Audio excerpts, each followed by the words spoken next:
We've been following this story since it started 12 hours ago. Now, right now, there are 3 people in custody. 1 is being called a suspect, the other 2 persons of interest. Everything unfolded last night at North LaVenture Road and East 1st Street. The Mount Vernon police officer was responding to the call just after 5:30 last night when the suspect began shooting from a house, hitting the officer.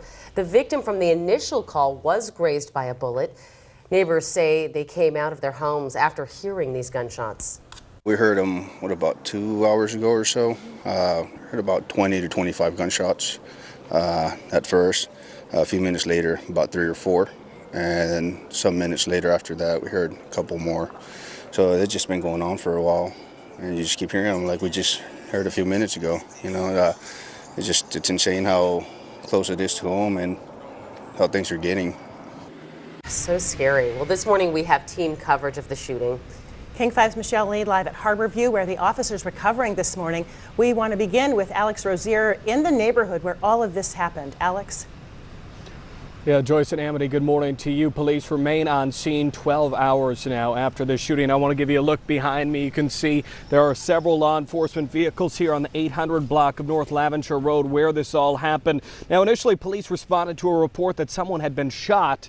And when they arrived, that is when an officer was shot in the back of the head. While the officer was rushed to Harborview in Seattle, a standoff got underway shortly after midnight. 1 suspect, 2 persons of interest were taken into custody. Now, police say the suspect is a violent offender who is well known to law enforcement. In fact, during the standoff, he fired shots at a SWAT vehicle that was parked outside the home where he was holed up.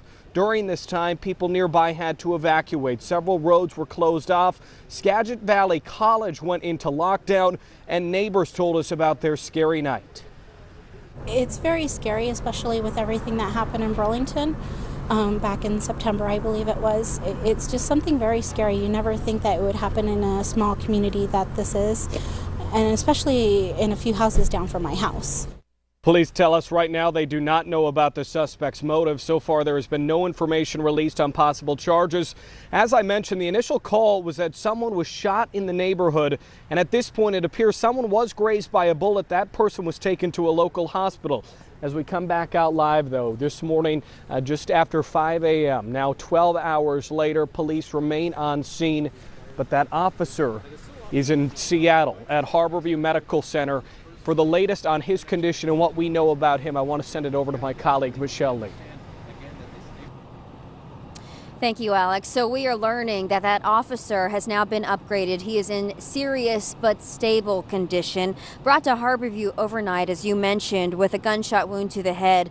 My colleague John Langler actually shot video with his cell phone the minute that he was brought into the hospital, again in critical condition. He underwent surgery, and we're hearing that positive news that his condition has been upgraded. Now, we don't know his name at this point, but we do understand that might be because not all of his family has been notified. But the officers we spoke with say he is a 30-year veteran who's very committed to the Mount Vernon Police Department. And after his commitment for decades, this is very tough news to hear. Anytime an officer gets shot, it doesn't matter what badge you wear, what uniform you wear. We all do the same type of job with different protocols, is how I like to put it. And, you know, he's in the hospital now with a gunshot wound. That's the biggest fear of any law enforcement officer out here. If I could be in his place, I would. I know any of us would take that place. So very tough news to hear. His family is with him, we understand, and several police officers as well. But again, the positive news here, the officer is doing better, upgraded from critical to serious but stable condition. We're live in Seattle. Michelle Lee, King 5 News. Thank you. That's such great news. Yeah.